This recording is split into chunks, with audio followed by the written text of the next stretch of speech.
Emily felt she was losing the plot. What was she doing? Was she even helping Jeremy at this point? She tried to interpret the contract again and managed to make some tenuous connections between her actions and the list. The steamboat could have something to do with the self-deceit, and the unwelcomed reminder of John's true fate was certainly dramatic. Maybe she was making progress. If temper-manic behavior was the final missing piece, then surely the answer must lie with Dr. Gray. It was time to push back on this bully. It was time to pay Dr. Gray a visit in his apartment.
Rough out there.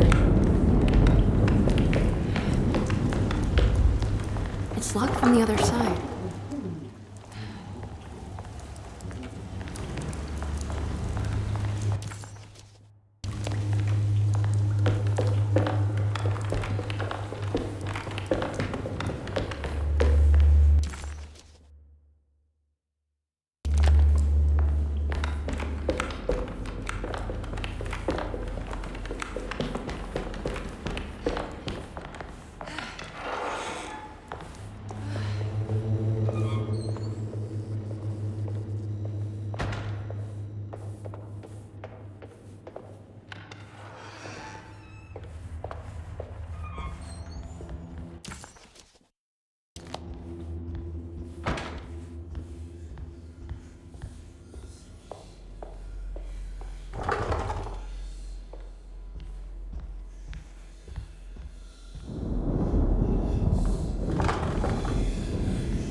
Miss Hartwood, lock the door, will you? I'd rather not run into dear Dr. Gray if I can help it.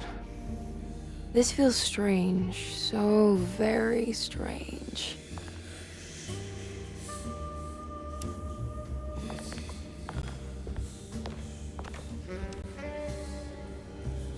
You okay? This place? It's like something from my childhood. It's just a private study of a very peculiar man.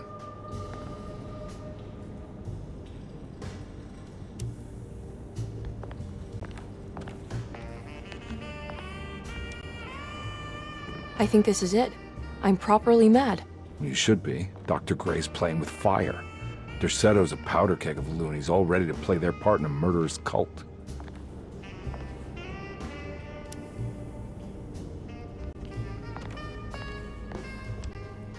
I'm trying to say I've lost my mind, Detective. The Heartwood curse has caught up with me. I'm sure you're exaggerating. Try to focus on whatever you've been doing. Right. Breaking the Dark Man's contract. Does it even matter anymore?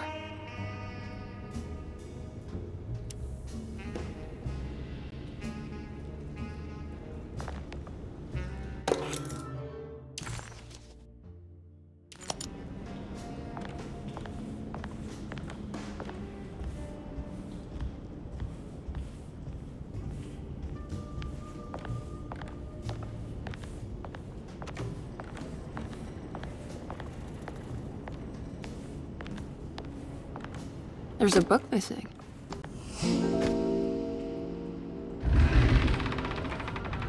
A secret door. Looks like it. Careful. Let me go first.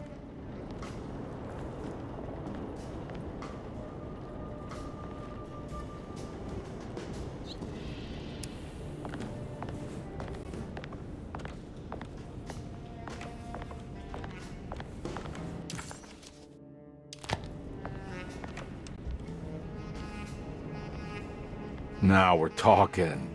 Great job, Emily.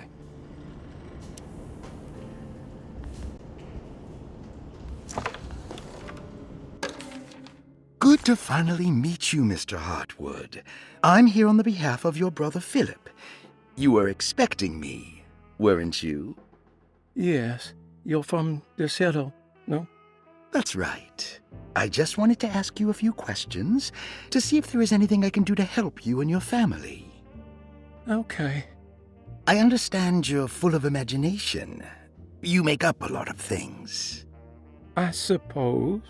And you obsess over them, blurring reality and fiction. Sometimes. Do you want to tell me about the Dark Man? No, I don't. That's all right. Perhaps there is something else you can tell me. Something you know to be made up, but you hold dear. Juan? John? Who's John? No, Juan Luis Jorge. Oh, wait there a moment. Here, take a look. Is he... Oh, he is the author. It's a magnificent book. Life-changing even.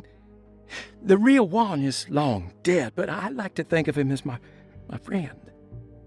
My most beloved friend. I see. Do you often do this? Fantasize about people you read about? No. Well, there is Jacob. Who is Jacob? Turn to the last page. Oh, it's a newspaper article. The Prisoner of Ice, Jacob van Ostad.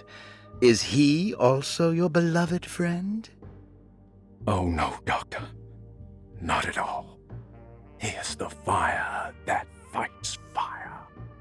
Yes, I think it's clear your overstimulated imagination, this mania, needs to be tempered for you to live a normal life. I know your family calls it the Heartwood curse, but I want you to know that there is nothing supernatural about your condition. It's all inside your head. And with that, I'm very qualified to deal with. In time, you will be cured. In time. Yes, in time we will exorcise all your demons, all the dark men. Yeah! Please, Mr. Heartwood, calm yourself. What happened? Oh, don't you worry your little head about it, Miss Heartwood. Your uncle and I just had our first breakthrough.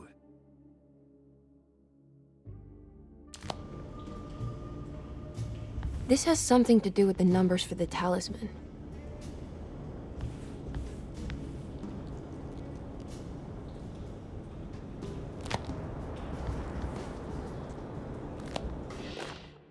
The Snake Dagger, a monograph by Yael Klein. In Ludwig Prin's book on pagan rituals called The Mystery of the Grave, as translated by Nicholas Vachy, there are several references to a sacrificial dagger called the Snake Dagger. It has long been thought of as a poor translation of the original text, that it would be more appropriate with worm dagger from the Latin vermis cultrum. This seems natural following the recent consensus that the original title of Prin's book, De Vermis Mysteris, should literally translate to the mystery of the worm. However, this would take away from Vachy's great effort at translating the underlying meaning of the words and revealing several cultural beliefs. While Prin certainly was using the term worm as a symbol or synecdoche for death and the dead, which is made clear by the contents of the book, in the case of the dagger, we shouldn't be too hasty to dismiss his translation. Reading through Vachy's correspondence with his patron, it appears that he had more than just the Latin text at his disposal. Vachy had dug up Prin's living relatives and uncovered several cross-referenced historical texts and an actual snake dagger. The dagger was dated to the early Middle Kingdom of Egypt and had such a clear shape of a wave that Vachy considered calling it the sinusoidal blade. Knowing the full story, it seems prudent that he chose to translate it as snake and not worm. There are several reasons why this choice of word helps us understand the pagans that Prin's book attempts to describe. The symbolic value of the shape becomes more apparent when reading about the use for the dagger. In the passage of possession and exorcism, we find the snake dagger poisons the poisoner within the victim and is therefore pacified. Where the literal text would tell us that the worm dagger trumps the demon possessing the victim, it tells us nothing of their reasoning, only that somehow this dagger wins against the demon, like it had the better hand in poker. Vachy's translation allows us to follow the underlying logic to the ritual magic that is being performed. Poison the poisoner sounds like fighting fire with fire. That to hurt the demon possessing its victim, the priests would have to fight back with a power that is known to the evil they are fighting. The snake dagger is therefore not only a good way to describe its form, but it also helps us understand how it could be thought of as a useful tool for exorcism. Finally, it also helps us understand their relationship to lunacy, that it was thought of as something poisoning the mind rather than controlling it. What is also interesting to note is that the possessed are always considered poisoned in their head and not their heart. The snake dagger always went to the eye of the possessed, leaving them partially blind, if they had the good luck to survive.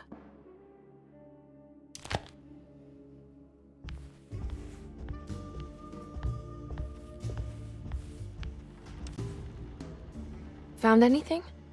Oh, Dr. Gray's in so deep, I knew it. He's as mad as his patients. I mean, look at this. She who can till the soil of this sick world and begin again, the black goat of the woods with 1,000 young. Absolute insanity.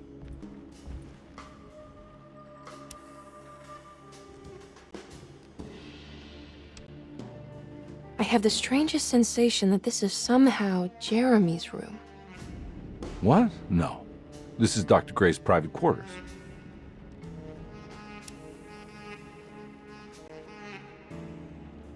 I want to apologize, Detective, for my elusive behavior tonight.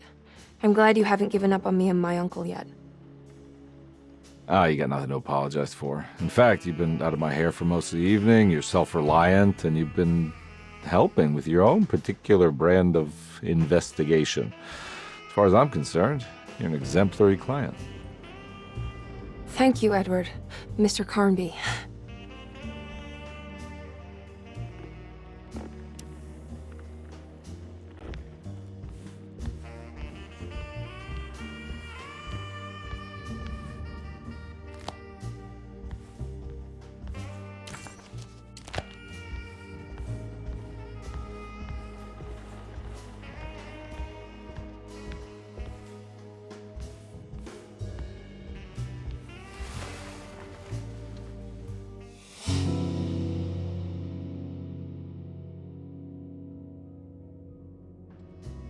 can't believe I didn't see that before.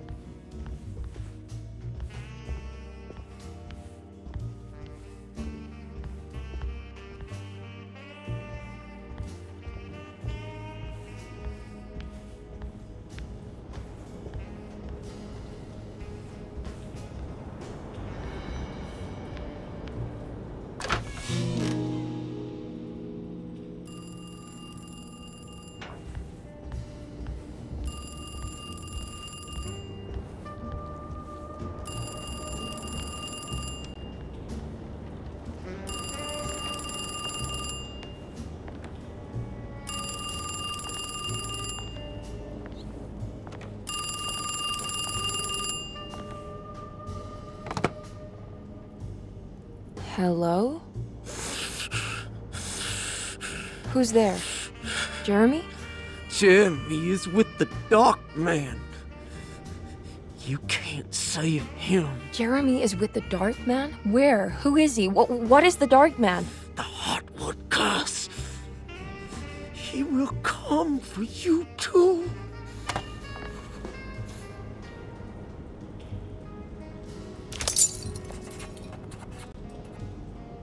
The voice on the phone was somehow familiar, yet so strange. Who was that? Emily felt detached, as if watching herself from across the room, awkwardly attempting to help Detective Conby solve the case of her missing uncle. What was happening to her? And why did this place feel so familiar?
You heard the telephone ring, right? No, the telephone's cut off. I tried calling the police earlier. Yeah, that's what I figured. None of Emily's experiences seemed to line up with reality anymore. Even when she accomplished something, it seemed absurd. Was this what it was like to be completely consumed by the Heartwood Curse? Not mind-numbing terror, but a continuous state of confusion breaking you down.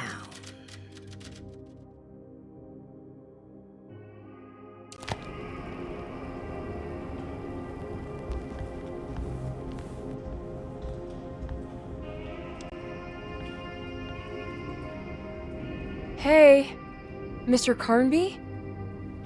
What? Nothing, right? It's a closet? That's right, Detective. I'll see you later. I have to finish this. You're going inside the closet? I know what it looks like, but I can't explain it, much less justify it. All right. You do what you have to do, miss. Goodbye, Detective.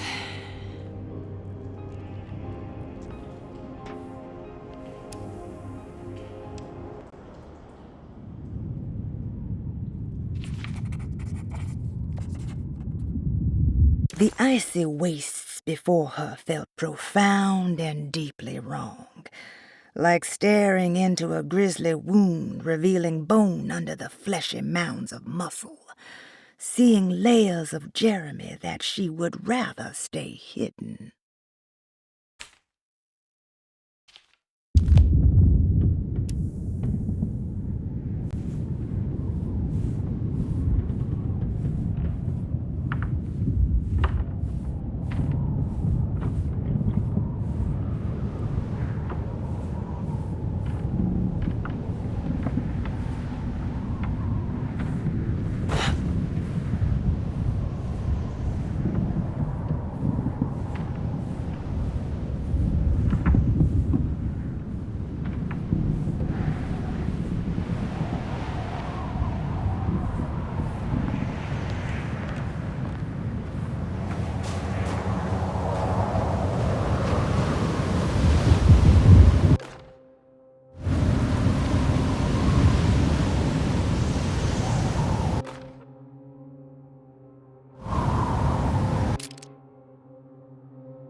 We found the ancient Stellarium perched on a cliff facing the Arctic Ocean after a day of sailing due north of the Eskimo encampment. Jacob van Oostad was our most keen member of the expedition. He had been chasing down the source of a peculiar type of crystallized metal present in several sacred items among the natives on the northeast coast of Greenland. The site was a remarkable find for any explorer, and we were all enraptured in our search for enlightenment and meaning.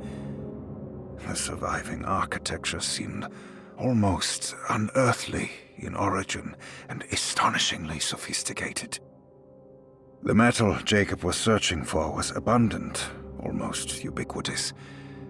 We were so taken by our find that we were surprised by the sun falling below the horizon. As we quickly picked up our gear, ready to head back to our camp, Jacob van Oostad declared that he wanted to stay. He was adamant. We begged him to reconsider. The night would be getting colder by the hour, and we feared for all our safety. Jacob refused, threatening us with violence if we wouldn't leave him alone. As the snowfall turned heavier, we left him there on his own. The next day, the weather became worse, and we had to spend hours enforcing our shelter as our tents became increasingly useless. The group had written off Jacob, thinking he must be dead. I had an urge to make one final attempt to save him, so I headed out as darkness fell with a handful of flares and headed toward the coast and up the climb, towards the Stellarium. That's when I saw him, transfixed by a burning sky, that celestial lantern. Jacob keeled over and let out a painful shriek that struck me with such fear and pity. He was crying in agony, for the cold weather had ravaged his flesh. I called out to him, and he turned to face me. His vacant stare held me in place like a needle through a butterfly, and he said, "You must leave now, Herstan. Go, and never come back." And so I left.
what do you want? Emily, you should not have come. Yeah, hey, we can talk about this. It's too late for that. It's too late.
I'm out of bullets!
understand. Why are you here? I did everything you wanted to break the pact. What else can I do? Wait, it did work. That's why you're coming after me. You're in my head now. In that case, I hope you enjoy your stay. Emily, stop! Don't worry. We got you.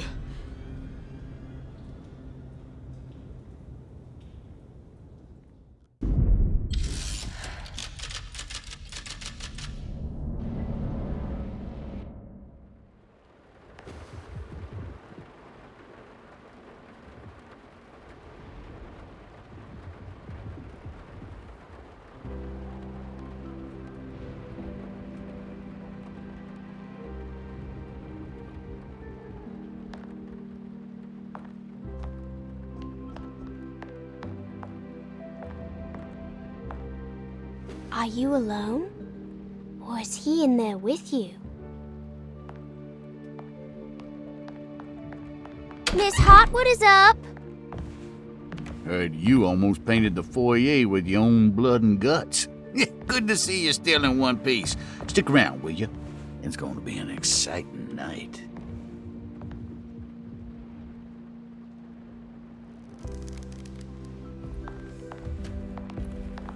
Good to see you made it, miss. And all that ruckus, Lottie gave you a healthy dose of that sleeping juice. Wasn't sure you'd be waking up again.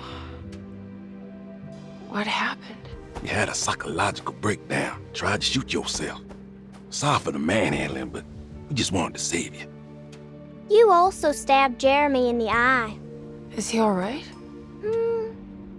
He's a little strange, but everything else is back to normal. Really? I broke the pact? I don't know what you did, but it worked. Let's see you standing up, miss.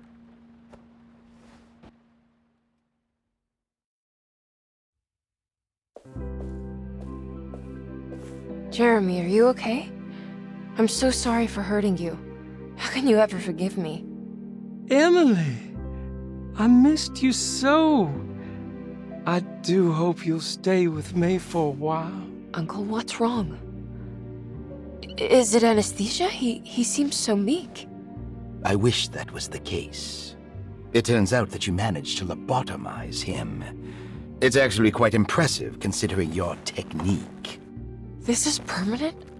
You sacrificed a piece of his mind to save the whole. It's a little like treating a bad knee by cutting off the leg. It's blunt, but it works. That's terrible. Perhaps. But at least he won't suffer anymore. Do you remember the Dark Man, Jeremy? Ah, yes. Where did he go? I hope he is doing all right. You see? With a violent stab, you made any future treatment quite redundant. I assume you will be bringing him with you back to New Orleans. I will. I just need to find Detective Carnby.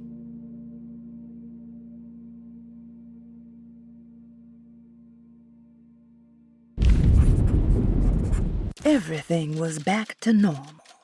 Did any of it really happen? What had Emily actually been doing all night?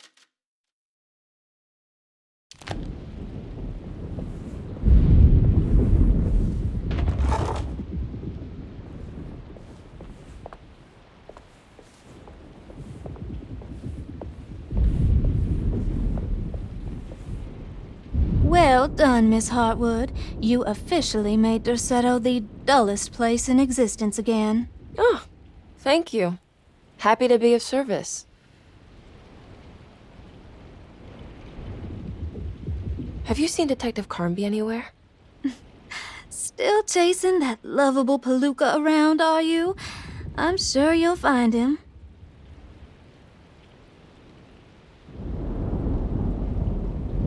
Can I write to you when I get back to town?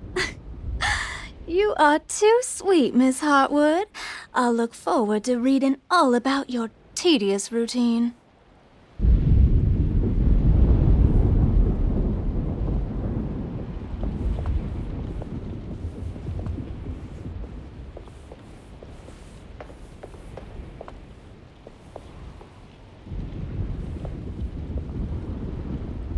I'll be back soon, Jeremy.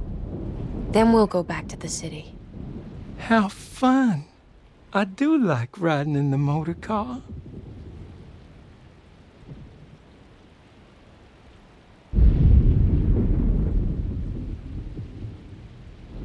Is there any chance he'll relapse back to his previous condition? None at all. He is forever cured from all worries and other difficult feelings.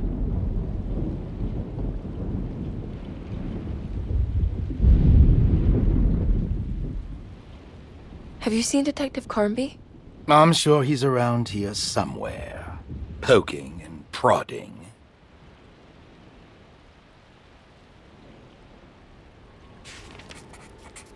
Emily reluctantly accepted the bittersweet end to her journey. She had found Jeremy and brought him back to Derceto, but at what cost? Partial blindness and permanent brain damage. Maybe it was for the best, she tried to tell herself. Jeremy did seem more docile, happier even, and whatever spell of insanity she had suffered herself, everything was finally set right. It was time to find Detective Carnby and head back to New Orleans.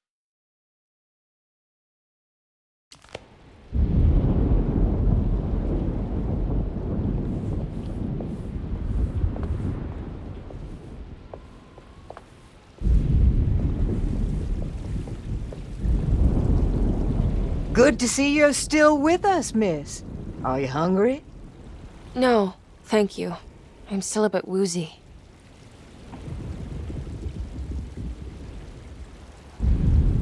Ooh, is that gumbo? I make it every year. We set up a little feast by the wishing tree and start a new year together.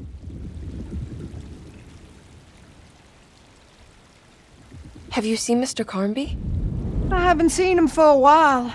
Maybe he left.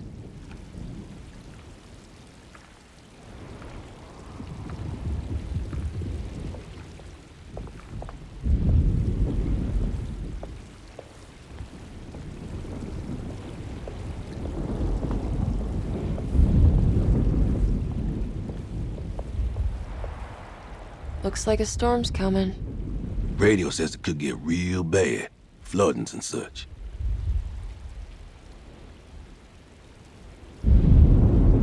I should probably get moving before the weather gets worse. Have you seen Detective Carnby? Not for a while, but he said he's gonna wait for you.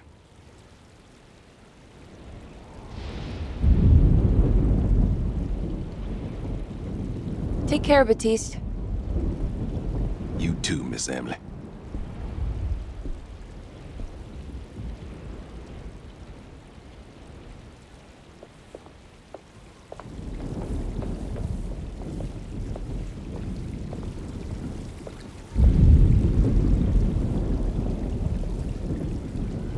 Do you know what's about to happen here? Oh, just a little ceremony we do each year on the eve of St. John. We raise our glasses to the old wishing tree here and ask for a better year.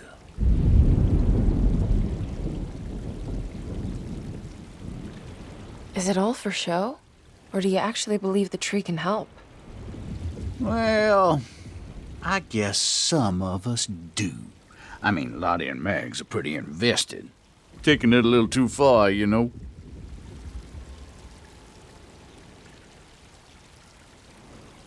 Sounds like you might be in a cult. Yeah, I can see how you think that.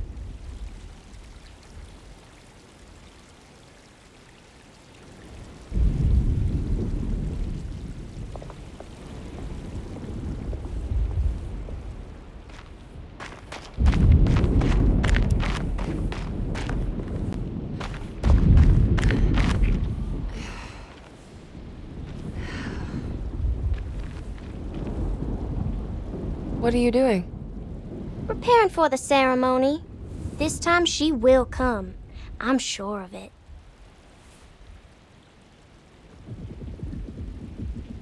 Who's coming, Grace? The Black Goat of the Woods, the mother of 1,000 young.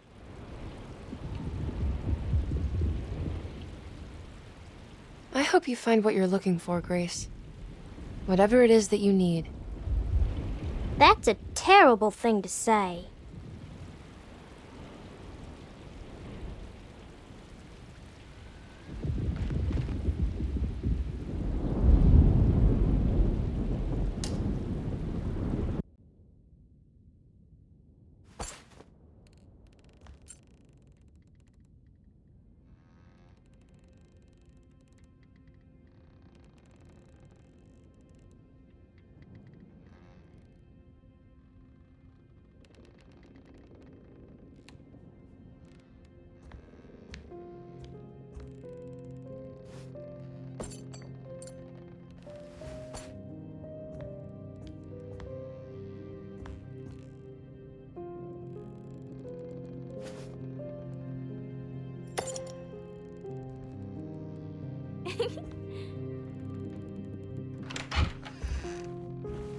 Hey, kid. What are you up to? Nothing much. Yeah? Anything I'm gonna have to pay for? You're bored, aren't you? Yeah, I can tell. You want to see if we can tear your mother away from the play? Can you believe they're still going? It's been hours.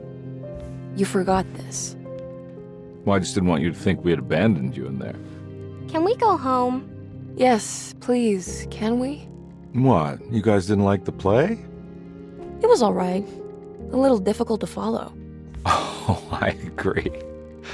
Let's just say there were moments where it left me alone in the dark. Oh, God. That's the name of the play. Whoa, what do you know? Did you like it, sweetie? There should have been a hedge maze. A hedge maze? Uh-huh. And pirates. That would have been fun. Well, maybe next time.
Jeremy.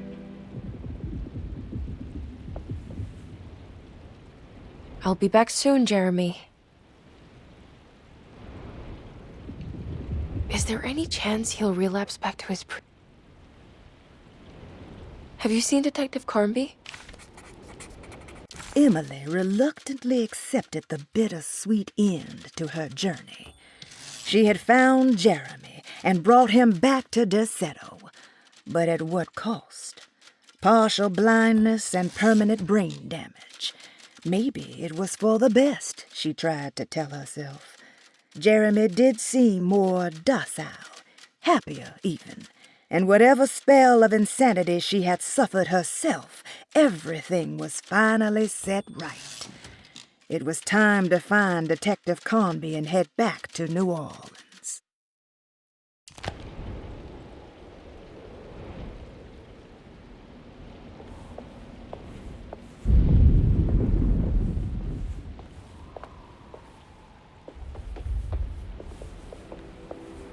Well done, Miss Hartwood. You officially... Have you seen Detective Carnby anywhere?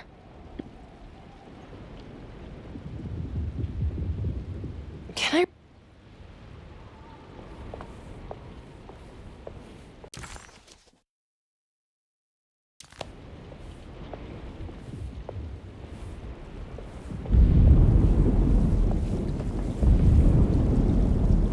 Good to see you're still with us.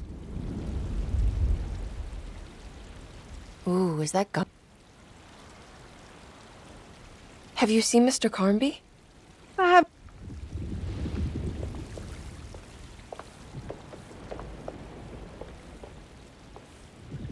Looks like a storm's coming. I should probably get moving before the weather gets worse. Take care, Baptiste.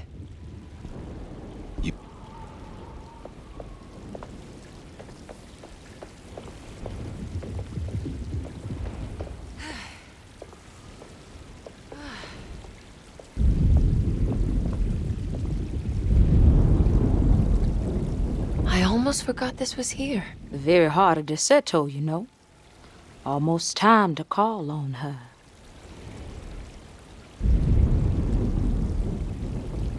What is it that you do? Is it like the voodoo rituals you read about in the papers? I don't know, miss.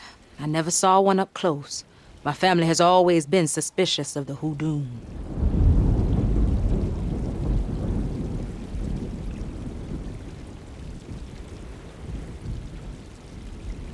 You haven't seen Detective Carnby, have you?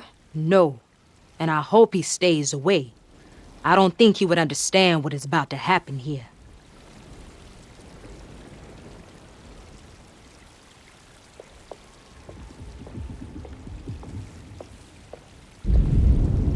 Do you know what's about to happen here? Is it all for show? Or do you actually believe? Well, Sounds like you might be... Well, I guess some of us do. I mean, Lottie and Megs are pretty invested. Taking it a little too...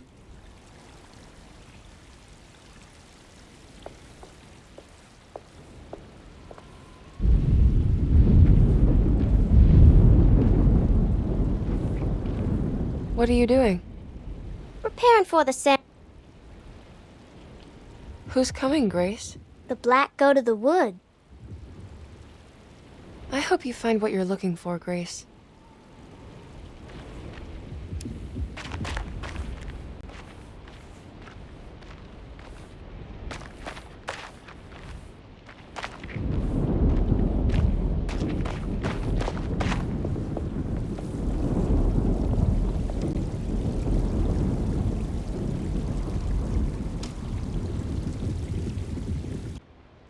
Everyone knows what to do? Y'all know the new words. Mrs. Thompson, we talked about this. I'm not sure everyone is comfortable. Doctor, I insist. This is important. We've waited for so long, Doctor. Let's just go with the old song. Not every change is an improvement. Boss, good or bad, we need to move forward. All in, Doc. Let's bet it all. But we don't know what we're dealing with. It'll be okay, Doctor. Better even.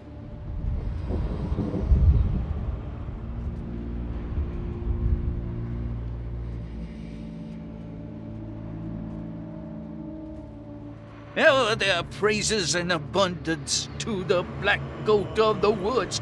Hear us, Mother. Take pity on us. Take pity on us.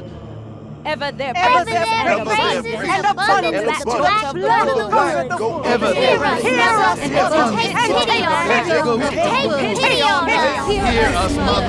Ever there praise and abundance to the Black Goat of the Woods. Hear us, Mother, and take pity on us. Take pity on us. Accept our sacrifice and judge our work. Judge our work! What are you doing? This is madness! This here's what needs to happen, miss. She's just a child! Accept our sacrifice and judge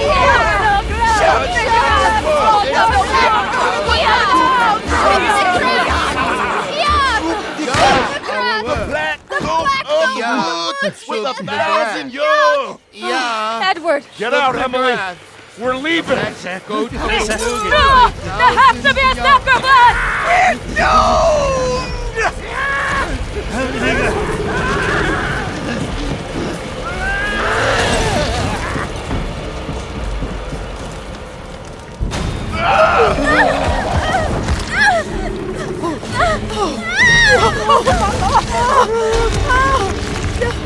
Jeremy, come with me!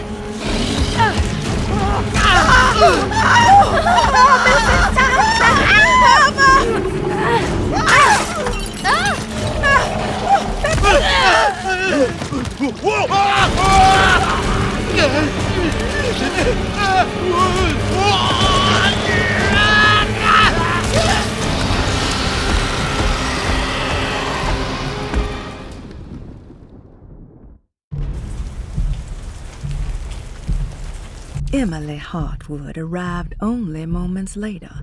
Together they said farewell and left the people of Derceto to their St. John's Eve festivities. As Conby sat down in the driver's seat, he was filled with a sense of melancholy. Emily didn't seem happy, just relieved that they were leaving, and Jeremy just sat quiet, like a dog beaten into submission. As he started up the car, Emily handed Detective Conby an envelope with the money she owed him. He sighed, accepted the bittersweet end, and drove back to New Orleans.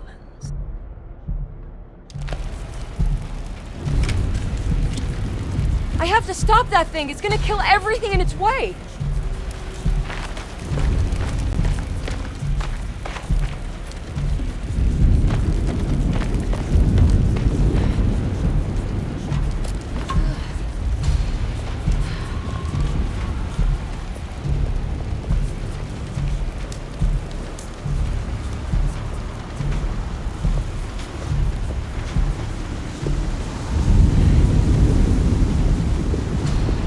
No, Ruth, no. Get yourself together, Emily. You have to finish this.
Emily, are you all right?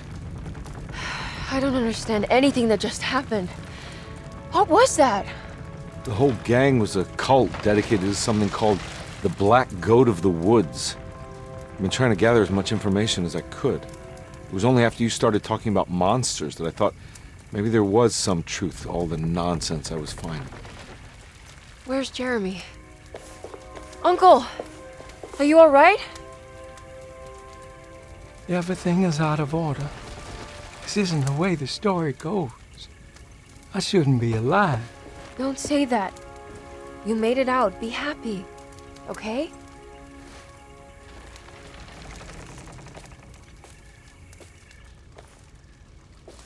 Hey, kid. You doing all right? It wasn't what I expected, but you can't always get what you want.